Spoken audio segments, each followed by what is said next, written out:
मुंबई स्वर्ग आहे, पण जर तुम्हाला पिकार्समध्ये कामाला जावं लागत असेल लोकल ट्रेनमध्ये तर ते येणार काय.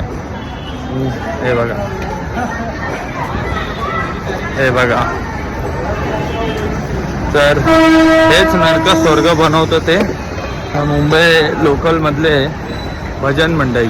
तर मी जी ट्रेन पकडतो ती 5:23ला बॉम्बे सेंट्रलवरून विरारला जाते. त्या ट्रेनमधले भजन तर एक नंबर आहे. त्यामुळे माझा हा प्रवास जो 1 तासाचा आहे तो खरंच स्वर्ग बनतो.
करूया करूया करूया